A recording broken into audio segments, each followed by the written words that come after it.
السلام عليكم ورحمة الله وبركاته.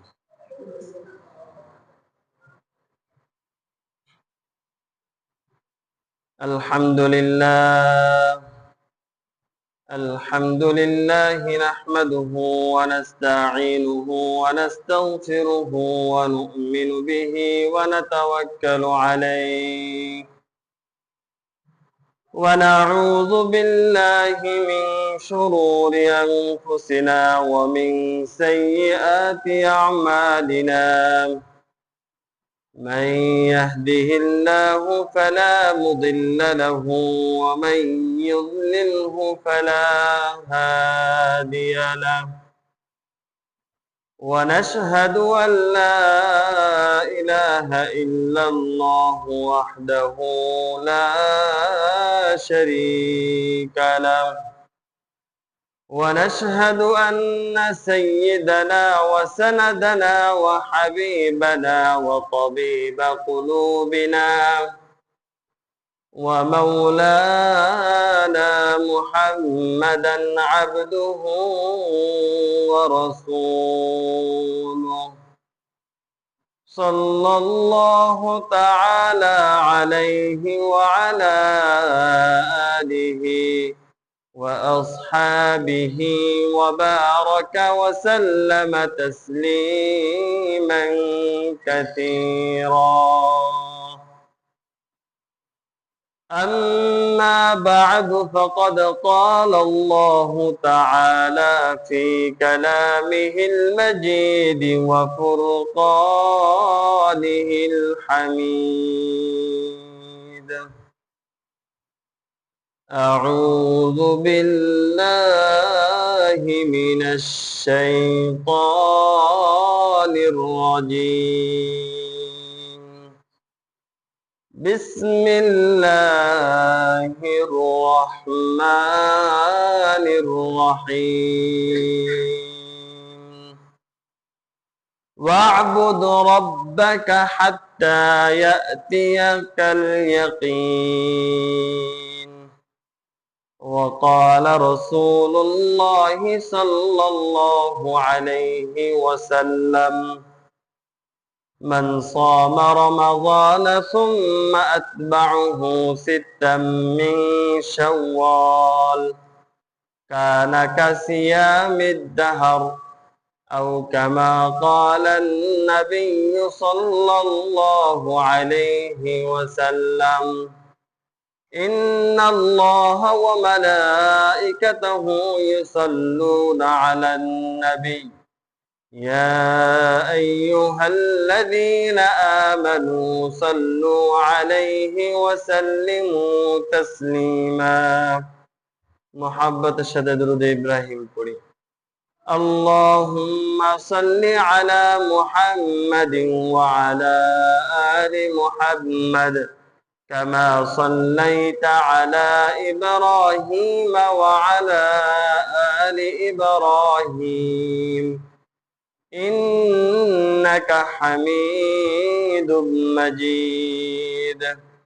اللهم بارك على محمد وعلى آل محمد كما باركت على إبراهيم وعلى آل إبراهيم إنك حميد مجيد. سبحانك لا علم لنا إلا ما علمتنا إنك أنت العليم الحكيم। আলহামদুলিল্লাহ, আল্লাহ তাআলার দরবারে লাখো কোটি শুকরিয়া যে মহান আল্লাহ রাব্বুল আলামিন দীর্ঘ একটি মাস রোজা রাখার পর শাওয়াল মাসের প্রথম জুমা আল্লাহ রাব্বুল আলামিন আমাদেরকে আগে ভাগে মসজিদে এসে জুমার নামাজ আদায় করার তৌফিক দান করেছেন। এই জন্য রব্বে কারিমের দরবারে দিল থেকে শুকরিয়া আদায় করি। সবাই বলি আলহামদুলিল্লাহ। পবিত্র মাহে রমজান আমাদের মাঝ থেকে বিদায় নিয়ে চলে গেছে। আমরা এই বরকতপূর্ণ মাস থেকে কতটুকু ফায়দা অর্জন করতে পেরেছি, আমাদের নিজেরা নিজেদের বিবেকের কাছে প্রশ্ন করলেই এর উত্তর পেয়ে যাব। আল্লাহ রাব্বুল আলামিন একটি মাস আমাদের জন্য দিয়েছিলেন ফায়দা অর্জনের জন্য, নেকি কামাই করার জন্য, রহমত লাভের জন্য, মাগফিরাত কামনার জন্য, জাহান্নাম থেকে মুক্তি চেয়ে জান্নাতের বাসিন্দা হওয়ার জন্য। আল্লাহ রাব্বুল আলামিনের কাছ থেকে আমি আপনি কতটুকু এই বরকতপূর্ণ মাস থেকে ফায়দা অর্জন করতে পেরেছি, আমরা আমাদের বিবেকের কাছে প্রশ্ন করলেই এর উত্তর পেয়ে যাব। মুহতারাম হাজিরিন, আমাদের মাঝে এমন কিছু লোক আছে যারা শুধু রমজান মাসকে কেন্দ্র করে ইবাদত বন্দেগী করে। রমজান মাস আসছে এই জন্য সে মসজিদে আসে, 2 ওয়াক্ত নামাজ পড়ে। রমজান শেষ আর মসজিদের ধারের কাছেও আসে না। নেক কাজ শুধুমাত্র রমজান মাসের ভিতরে সীমাবদ্ধ করে রাখে। যে রমজান মাস চলে যায়, নেক কাজের ধারের কাছেও আসে না। আল্লাহ রাব্বুল আলামিন কোরআনে কারিমের ভিতরে জানিয়ে দিচ্ছেন যে ইবাদত বন্দেগী কি শুধু রমজান মাসের জন্য নাকি সারা জীবনের জন্য। আল্লাহ রাব্বুল আলামিন সূরা নামলের ভিতরে বলেন, সূরা নাহলের ভিতরে বলেন, ওয়া'বুদ রাব্বাকা, সূরা হিজরের ভিতরে বলতেছেন আল্লাহ রাব্বুল আলামিন, সূরা হিজর, ওয়া'বুদ রাব্বাকা হাত্তা ইয়াতিয়াকাল ইয়াকিন। আল্লাহ রাব্বুল আলামিন প্রত্যেকটা মুসলমানদেরকে, প্রত্যেকটা ব্যক্তিকে সম্বোধন করে বলতেছেন, ওয়া'বুদ, ইবাদত করো, বন্দেগী করো, এক আল্লাহ দাসত্ব করো। কত সময় পর্যন্ত? শুধু কি রমজান মাসের জন্য? পিতামাতা মারা গেলে শুধু পিতামাতা মারা গেছে এই জন্য কয়েকদিন ইবাদত বন্দেগী করে নামাজ কালাম পড়তে আসলাম, বা বড় কোনো বিপদ সামনে আসছে 4-5 ওয়াক্ত নামাজ পড়লাম, আল্লাহর কাছে হাত তুলে দোয়া করলাম, যেই বিপদ কেটে যায় তার মসজিদে তার খুঁজে পাওয়া যায় না। শুধু বিপদ আপদে নয়, সুখে শান্তিতে নয়, সদা সর্বদা আল্লাহ তাআলার ইবাদত বন্দেগী করতে হবে। কত সময় পর্যন্ত করতে হবে? আল্লাহ তাআলা বলেন, হাত্তা ইয়াতিয়াকাল ইয়াকিন, মৃত্যু আসার আগ পর্যন্ত আমাকে আপনাকে আল্লাহ রাব্বুল আলামিনের দাসত্ব করে যেতে হবে, আল্লাহ তাআলার ইবাদত বন্দেগী করে যেতে হবে। মুহতারাম হাজিরিন, রমজান মাস চলে গেছে, এই মানে এটা নয়, এর মানে এটা নয় যে আমাদের মাস থেকে ইবাদত বন্দেগী করার সময় চলে গেছে। হ্যাঁ, ওই মাসে ইবাদত বন্দেগী করলে অধিক সওয়াব পাওয়া যাইতো, কিন্তু অধিক সওয়াব পাবেন না বিধায় বাকি 11 মাস আর ইবাদত বন্দেগী করবেন না, এমনটি নয়। আমাকে আপনাকে আল্লাহ রাব্বুল আলামিন যে নির্দেশ দিয়েছেন, ওই নির্দেশ অনুযায়ী আমাকে আপনাকে চলতে হবে। আল্লাহ রাসূল সাল্লাল্লাহু আলাইহি ওয়াসাল্লাম যেভাবে চলার নির্দেশ দিয়েছেন, যেভাবে পথ নির্দেশ দিয়েছেন, ওইভাবে আমাকে আপনাকে জীবন গড়তে হবে। তাহলে দুনিয়া ও আখিরাতে উভয় জাহানে আমি শান্তিতে থাকতে পারবো। মাহে রমজান বিদায় নিয়ে গেছে, শাওয়াল মাস শুরু হয়ে গেছে। শাওয়াল মাসের একটি গুরুত্বপূর্ণ আমল আছে, গত জুমায় আলোচনা হয়েছে কিনা জানি না, সামান্য ধারণা দিয়ে যাচ্ছি। শাওয়াল মাসের একটি ইবাদত আছে। রমজান মাসের রোজা রাখার পর কোনো ব্যক্তি যদি শাওয়াল মাসের 6টি রোজা রাখে, আল্লাহ রাসূল সাল্লাল্লাহু আলাইহি ওয়াসাল্লাম বলেন, ওই ব্যক্তি পুরা বছর রোজা রাখার সওয়াব আল্লাহ তাআলা তার আমলনামায় লিখে দিবেন। মাত্র 6টি রোজা রাখবে, শাওয়াল মাসের 6টি রোজা। কিন্তু রমজান মাসে রোজা রাখতে হবে আগে। কোন ব্যক্তি রমজান মাসে রোজা না রেখে শাওয়াল মাসের এই নফল রোজা রাখার জন্য খুব ব্যস্ততা দেখায়, ওই সওয়াব পাওয়া যাবে না। আল্লাহ রাসূল সাল্লাল্লাহু আলাইহি ওয়াসাল্লাম যে সওয়াবের কথা বলেছেন, এটা রমজানের রোজা রাখার পরে কোনো ব্যক্তি যদি শাওয়াল মাসের 6টা রোজা রাখে, হাদিসের ভিতরে আছে কানা কা সিয়ামিদ দাহর, ওই ব্যক্তি আমল নামায় পুরা বছর রোজা রাখার সওয়াব আল্লাহ তাআলা দিয়ে দিবেন। হাদিসের ভিতরে আছে মান সামা রমাদান, যে ব্যক্তি রমজান মাসে রোজা রাখলো, সুম্মা আতবাআহু সিত্তাম মিন শাওয়াল, এই রমজান মাসের পরে শাওয়াল মাসের 6টি রোজা রাখবে, কানা কা সিয়ামিদ দাহর, ওই ব্যক্তি কেমন যেন পুরা বছর রোজা রেখে ফেললো।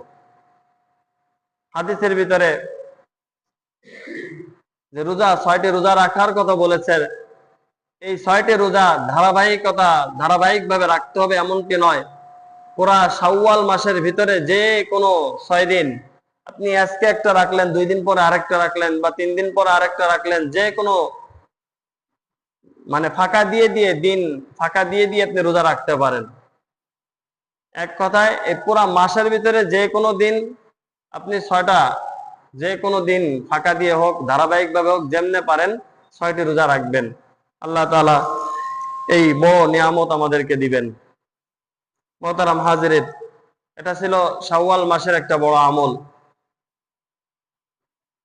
আমরা আজকে আলোচনা শুনব রমজান মাস যে আমাদের মাস থেকে বিদায় নিয়ে গেছে, এই রমজান মাস আমাদেরকে কি শিক্ষা দিয়ে গেল, আমরা বাকি 11টা মাস কিভাবে চলবো, এই রমজান মাস আমাদেরকে সেই শিক্ষাটাই দিয়ে গেছে। রমজান মাস একটি মাস, কিন্তু বাকি আরো 11টা মাস বাকি আছে। ওই 11টা মাস আমি আপনি জীবন কিভাবে গড়বো, জীবন কিভাবে চালাবো, এই রমজান মাস আমাদেরকে শিখিয়ে দিয়ে গেছেন। 1 নম্বর আমাদেরকে শিক্ষা দিয়েছেন তাকওয়া অর্জন করা। রমজান মাস আমাদেরকে তাকওয়া অর্জন করতে বলেছে। আল্লাহ রাব্বুল আলামিন কোরআনে কারিমের ভিতরে বলেন, ইয়া আইয়ুহাল্লাযীনা আমানু কুতিবা আলাইকুমুস সিয়াম কামা কুতিবা আলাল্লাযীনা মিন ক্বাবলিকুম লাআল্লাকুম তাত্তাকুন। হে ঈমানদারগণ, আমি তোমাদের উপরে রোজাকে ফরজ করেছি যেমনি ভাবে তোমাদের পূর্ববর্তী উম্মতদের উপরে ফরজ করেছিলাম। কেন? লাআল্লাকুম তাত্তাকুন, যাতে করে তোমরা তাকওয়া অর্জন করতে পারো, খোদা ভীতি অর্জন করতে পারো। এই খোদা ভীতি শুধুমাত্র রমজান মাসকে কেন্দ্র করে নয়, রমজান মাস ছাড়া বাকি 11 মাস আমাকে আপনাকে আল্লাহ ভীতি, খোদা ভীতি অর্জন করতে হবে। রমজান মাস আপনি আল্লাহর ভয়ে কিছু পানাহার করলেন না, সমস্ত গুনাহ থেকে বেঁচে থাকলেন। আর বাকি 11টা মাস আপনি সুদ, ঘুষ, অন্যায়, অত্যাচারের ভিতরে লিপ্ত থাকলেন। রমজান মাস আপনাকে এই শিক্ষা দিয়ে যায় নাই। রমজান মাস আপনাকে শিক্ষা দিয়েছেন, রমজান মাস যেভাবে আপনি কাটিয়েছেন, যেভাবে গুনাহ থেকে বেঁচে থেকেছেন, যেভাবে আল্লাহকে ভয় করেছেন, বাকি 11 মাস ওইভাবে আল্লাহকে আপনি ভয় করবেন। বাকি 11 মাস ওইভাবে খোদাভীতি অর্জন করে চলবেন।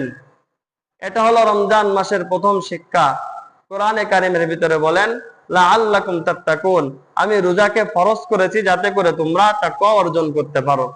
মুহতারাম হাজিরিন, রমজান মাসের প্রথম শিক্ষা হলো তাকওয়া অর্জন করা, খোদাভীতি অর্জন করা। এই শিক্ষা রমজান মাস আমাদেরকে দিয়ে গেছেন। 2 নম্বর শিক্ষা আমাদেরকে দিয়ে গেছেন সালাতের ধারাবাহিকতা, নামাজের ধারাবাহিকতা। ইফতারি করবেন, ইফতারি করার পর মাগরিবের নামাজ, ঈশার নামাজের পর তারাবির নামাজ, এরপর ঈশার নামাজের পরে তারাবি নামাজ আদায় করার পরে, বেতের নামাজ আদায় করার পরে, এরপরে ফজরের নামাজ। এইভাবে নামাজের একটা ধারাবাহিকতা আমাদের ভিতরে এই রমজান মাস শিখিয়ে গিয়েছেন। নামাজ 1 ওয়াক্তর পর আরেক ওয়াক্ত, বা ইফতারির পরে আবার মাগরিবের নামাজ, মাগরিবের নামাজের পর কিছু সময় বিরতির পর আবার ঈশার নামাজ, ঈশার নামাজের পরে আবার তারাবি নামাজ। এই নামাজের ধারাবাহিকতা এবং জামাতের যে গুরুত্ব এই রমজান মাস আমাদেরকে শিক্ষা দিয়েছেন। এটা হলো রমজান মাসের দ্বিতীয় শিক্ষা। 3 নম্বর শিক্ষা, সারা বছর কোরআনের সাথে নিবিড় সম্পর্ক রাখা। রমজান মাসে আমরা কোরআন শরীফ যারা পড়তে পারি তারা সময় সুযোগ নিয়ে কোরআন শরীফ পড়ার চেষ্টা করি। যারা হাফেজ সাহেব থাকে তারা ধারাবাহিকভাবে তেলাওয়াত করতে থাকে। যে সমস্ত মসজিদের ভিতরে তারাবি নামাজে কোরআন খতম করা হয় তারাও ধারাবাহিকভাবে কোরআন শুনতে থাকে। তো এই রমজান মাস আসলেই বিভিন্ন জায়গায় কোরআনের একটা ধ্বনি ছড়াইতে থাকে, মুখরিত হতে থাকে পরিবেশটা। তো এই কোরআনের সাথে পুরা বছর রমজান মাসে যেমন পুরা মানুষ, সমস্ত বিশ্বের মানুষ যেমন কোরআনের সাথে একটা সম্পর্ক হয়ে যায়, তো বাকি 11 মাস এই কোরআনের সাথে সম্পর্ক টিকায় রাখা, সময় সুযোগ মতো 2-1 পৃষ্ঠা তেলাওয়াত করা, যারা পারি না তারা পড়ার চেষ্টা করা, শেখার চেষ্টা করা, আর যারা একেবারেই হয়ে গেছে যে আমি আর শিখতে পারবো না, তারা কমপক্ষে আল্লাহ তাআলার কাছে দোয়া করা। তো রমজান মাসে যেমন কোরআনের সাথে একটা আমাদের সুগভীর সম্পর্ক ছিল, বাকি 11 মাস এরকম ভাবে কোরআনের সাথে আমাদের লেগে থাকা, কোরআনের সাথে একটা সম্পর্ক কায়েম করা। আমি যদি কোরআনের সাথে সম্পর্ক করতে পারি, কিয়ামতের দিন আমি যখন বিপদে পড়ব, এই কোরআন আমার পক্ষে সুপারিশ করে জান্নাতে নিয়ে যাবে। কোরআন পড়া জরুরি না, কোরআন পড়তে পারেন না, সমস্যা নাই, আপনি কোরআনকে প্রত্যেকদিন চুমু খান, প্রত্যেকদিন কপালে চুমু খেয়ে কপালে লাগান, বুকে লাগান, আবার জায়গায় রেখে দেন। যেহেতু পড়তে পারেন না, কোরআনের প্রতি মহাব্বত জয়ের করা, প্রকাশ করা, এটা তো করতে পারেন। আপনি কোরআনকে তো চুমু খেতে পারেন, কোরআনকে তো একটু বুকে জড়ায় ধরতে পারেন। এই কোরআন শুধুমাত্র কয়েকটা পৃষ্ঠা দ্বারা বাইন্ডিং করা একটা বই না, এটা আল্লাহ তাআলার কিতাব, আল্লাহ তাআলার কথা। প্রত্যেকটা ওই কোরআন যার সাথে সম্পৃক্ত হয় সেই দামি হয়ে যায়। কোরআন যে কাঠের উপরে রেখে পড়া হয় ওই কাঠ দামি হয়ে যায়। কোরআনের সাথে যে পৃষ্ঠা লাগানো হয় ওই পৃষ্ঠাই দামি হয়ে যায়। কোরআনের সাথে যে কাপড়টা বেঁধে রাখা হয় ওই কোরআনও দামি হয়, ওই কাপড়টাও দামি হয়ে যায়। আমি আপনি কোরআন পড়তে পারি না, সমস্যা নেই, আমি আপনি যদি কোরআনকে প্রতিদিন একবার করে চুমু খাই, বুকে লাগিয়ে আবার যথাস্থানে রেখে দিই, ওই কোরআন কিয়ামতের দিন বলবে, আল্লাহ তোমার এই বান্দা কোরআন পড়তে জানে না, তারপরও আমাকে দৈনিক চুমু খেয়েছে, আমাকে মহব্বত করছে, আল্লাহ ওই বান্দাকে তুমি মাফ না করলে আমি কোরআন এখান থেকে যাব না। এই জন্য কোরআনের সাথে আমার আপনার সম্পর্ক তৈরি করতে হবে। আমি পড়তে পারি না, আমার ছেলেদেরকে পড়াবো, আমি আমার ছেলেদেরকে পড়াইতে পারি না, এই সমস্যা নাই, আমার নাতি পোতা যারা আছে তাদেরকে শিক্ষা দিব, কোরআন শিক্ষা দিব। আসমান দুনিয়া, আসমান জমিনের ভিতরে শ্রেষ্ঠতম কিতাব হচ্ছে কোরআন। আপনি কোরআন শিক্ষা দিবেন না তো দিবেন কি শিক্ষা? স্কুলের পাঠ্য বইতে দেখবেন কত ভুল আছে, কত কিছু আছে, আর এটা তো মানব রচিত। আর কোরআন এটা কোনো মানব রচিত না, স্বয়ং আল্লাহ রাব্বুল আলামিনের কথা, যে কিতাবের ভিতরে কোনো সন্দেহ নাই, কোনো ভুল নাই, কোনো কিছুই নাই। সমস্ত সমাধান, সমস্ত সমস্যার সমাধান এই আল কোরআন। আপনি কোরআনকে গুরুত্ব দিবেন না, আপনি আপনার সন্তানদেরকে কোরআন পড়াবেন না, তা পড়াবেনটা কি? মুহতারাম হাজিরিন, এই জন্য রমজান মাসে যেমনি ভাবে আমি আপনি কোরআনের সাথে সুনিবিড় সম্পর্ক ছিল, এরকম বাকি 11 মাস আমি আপনি এই কোরআনের সাথে লেগে থাকবো। 2-1 আয়াত পড়বো, 2-1 পৃষ্ঠা পড়বো, এটা আমাদের জন্য পরকালে নাজাতের কারণ হয়ে দাঁড়াবে। 4 নম্বর শিক্ষা, জবানের হেফাজত। রমজান মাস আসলে যেমন মানুষ গীবত শিকায়ত কম করে, গীবত শিকায়ত করে না, মিথ্যা কথা বলে না, অন্যায় কাজ থেকে নিজের জবানকে হেফাজত করে, বাকি 11 মাস আমি আপনি আমার জবানকে হেফাজত করব। আমি আপনি আমার জবানকে হেফাজত করব। হাদিসের ভিতরে আসছে, রমজান মাসে যদি কেউ কারোর সাথে ঝগড়া করে, আল্লাহ রাসূল বলেন যে তুমি তাকে বলে দাও আমি রোজাদার, আমি তোমার সাথে ঝগড়া লিপ্ত হতে চাই না। তো এখান থেকে বুঝে আসে রমজান মাস যেমন নিজেরা নিজেদেরকে বাঁচায় রাখার নির্দেশ দিয়েছেন, ঝগড়া বিপদ থেকে নিজেদেরকে বাঁচানোর কথা বলেছেন, অনর্থক ফাহেসা কাজ থেকে নিজেকে বিরত রাখার কথা বলেছেন, তো বাকি 11 মাস আমি আমার জবানকে, আমার অঙ্গ প্রত্যঙ্গের যে গুনাহ আছে এগুলো থেকে আমি বিরত থাকব। রমজান মাসে শুধু বিরত থাকলাম আর বাকি 11 মাস আমি আমার অন্যায় কাজ চালিয়ে গেলাম, বিষয়টা এমন নয়। রমজান মাস যেভাবে আমি চলছি, আমার বাকি 11টা মাস ওইভাবে আমি কাটানোর চেষ্টা করব। 5 নম্বর শিক্ষা, ধৈর্যের অনুশীলন চালিয়ে যাওয়া। রমজান মাস রোজা রাখা এটা কিন্তু একটা কষ্টের জিনিস।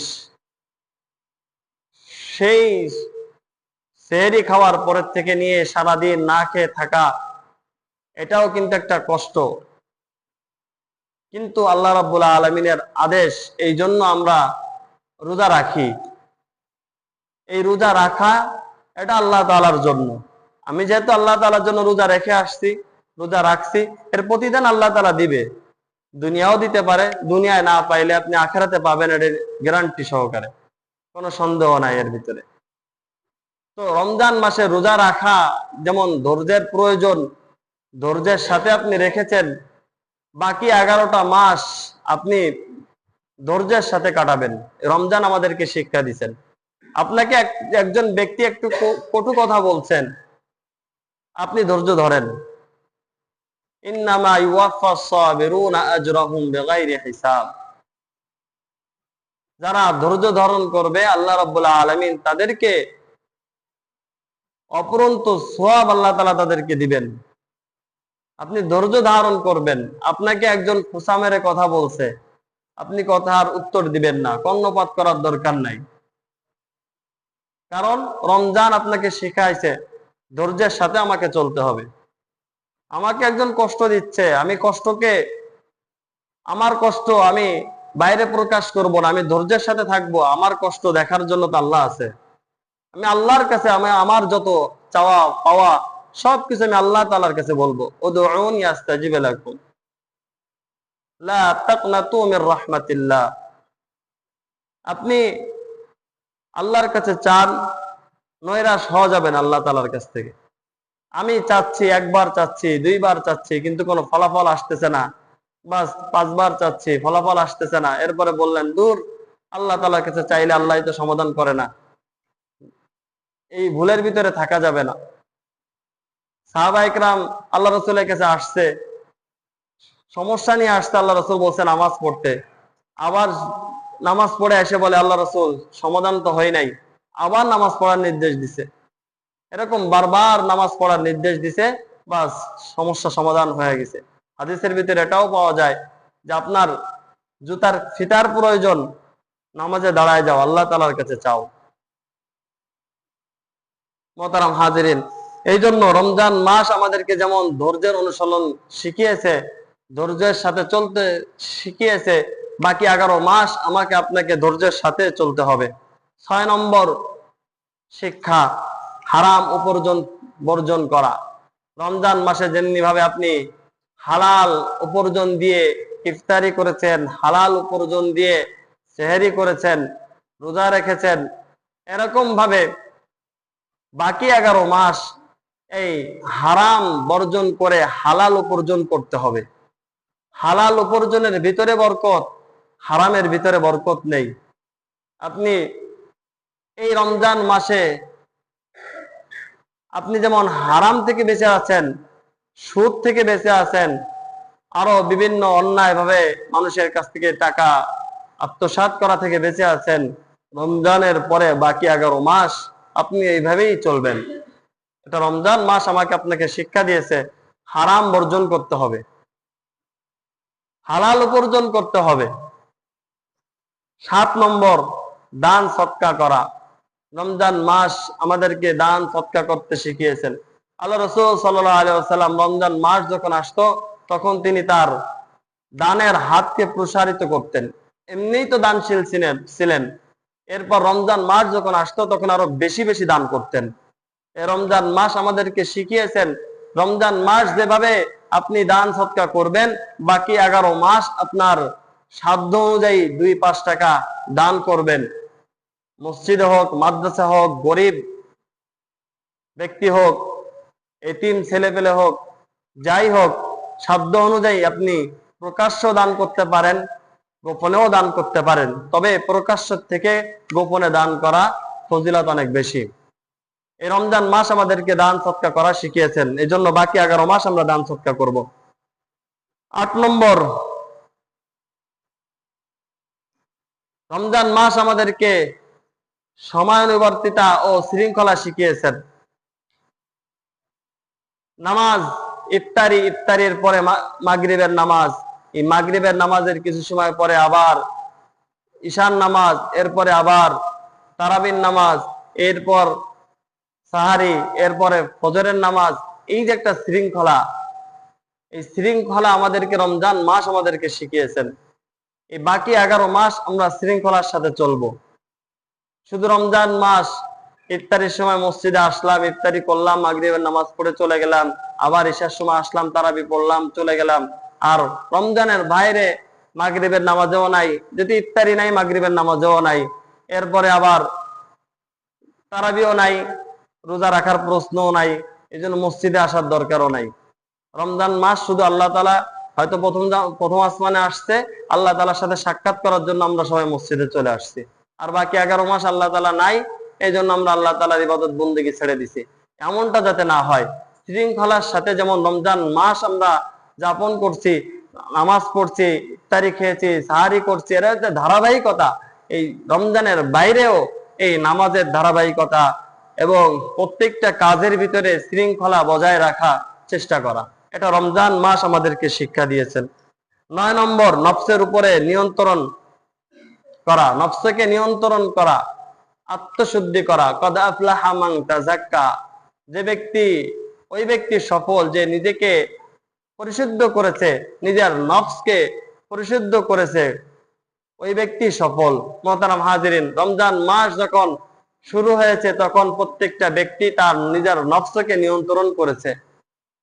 সে আল্লাহ তাআলার বিধানকে পালন করার জন্য মনে চায়, খাবার সামনে আছে, খাইতে মনে চায়, কিন্তু সে তার নফসকে বিরত রাখছে যে না, খাওয়া যাবে না, আল্লাহ তাআলার হুকুম পালন আমি করতেছি, এই জন্য খাওয়া যাবে না। এই যে নফসকে নিয়ন্ত্রণ করা, কোন ব্যক্তি স্ত্রীর সাথে মেলামেশা করতে চায়, কিন্তু রমজান মাস, সেই রমজান মাসকে সামনে রেখে সে স্ত্রীর সাথে মেলামেশা না করে বিরত থাকছে, এই যে তার নিজের নফসকে বিরত রাখছে। রমজান মাস এই নফসকে বিরত রাখা শিখিয়েছেন আমাদেরকে। বাকি 11 মাস এই নিজের নফসকে বিরত রাখতে হবে, মনে যা চাই তাই করা যাবে না। মোহতারাম হাজিরিন, রমজান মাসে যেমন আপনার নফসকে বিরত রাখছেন, নিয়ন্ত্রণ করছেন, রমজানের বাইরে আপনার মনে চাবে একটু অন্যায় কাজ করি, গুনার কাজে একটু স্বাদ বেশি, মজা বেশি, এই জন্য মানুষ গুনার দিকে বেশি ধাপিত হয়। এই নফস ওই দিকে আপনাকে তাড়াইতে থাকবে, অন্যের জিনিসটা না বলে ব্যবহার করতে বলবে, সুদ খাইতে বলবে, ঘুষ খাইতে বলবে, গীবত শিকায়ত করতে বলবে। নফস এগুলো মনের ভিতরে তৈরি করে দিবে। আপনাকে এই নফসকে নিয়ন্ত্রণ করতে হবে।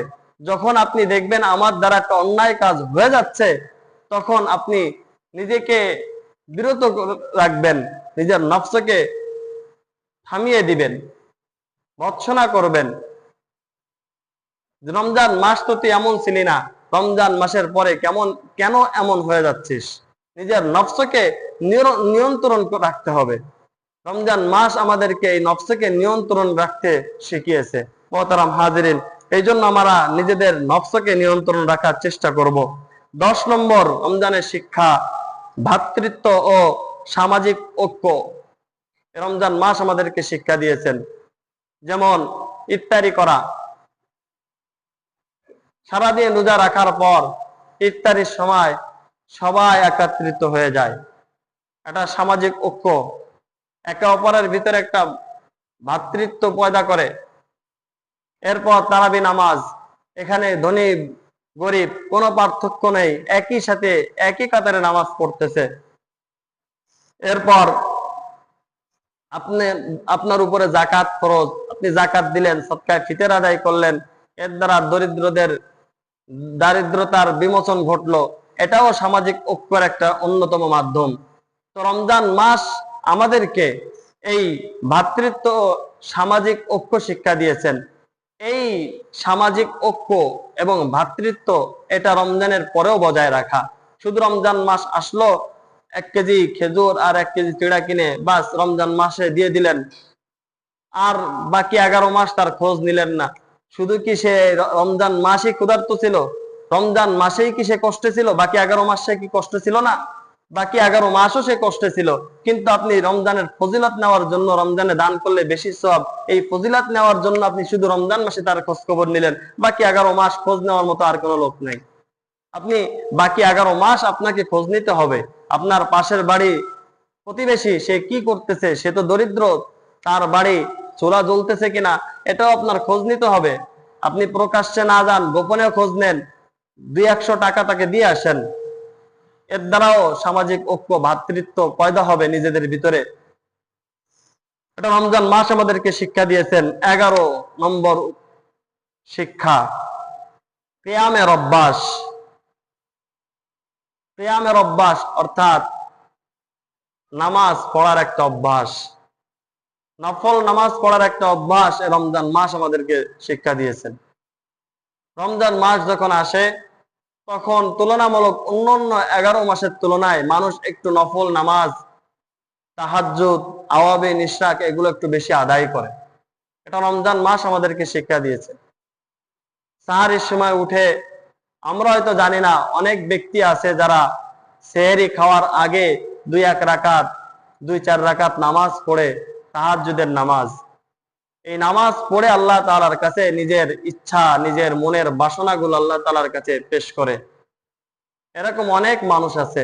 মোহতারাম হাজিরিন, এই রমজান মাসে আমাদেরকে এই তাহাজ্জুদ পড়ার একটা অভ্যাস রমজান মাস আমাদেরকে করে দিয়ে গেছে। কারণ বাকি 11 মাস শেষ রাত্রে উঠে নামাজ পড়া অনেক কঠিন একটা ইবাদত। তো রমজান মাস সাহারি খাইতে তো মানুষ উঠে, সেই সময় এই 2-4 রাকাত নামাজ পড়ে। এই শিক্ষা রমজান মাস আমাদেরকে দিয়ে গেছে। এই জন্য আমরা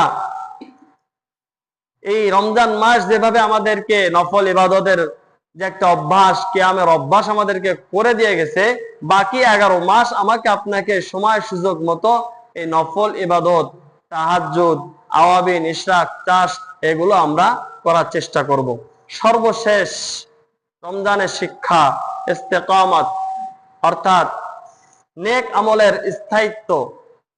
আপনি যতটুকু আমল করেন না কেন এর ধারাবাহিকতা বজায় রাখতে হবে।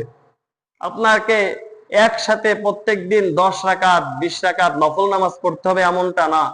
আপনি প্রত্যেক দিন 2 রাকাত করে নফল নামাজ পড়েন। এই 2 রাকাত যেন এমন হয় যাতে আপনি সারা জীবন আদায় করতে পারেন।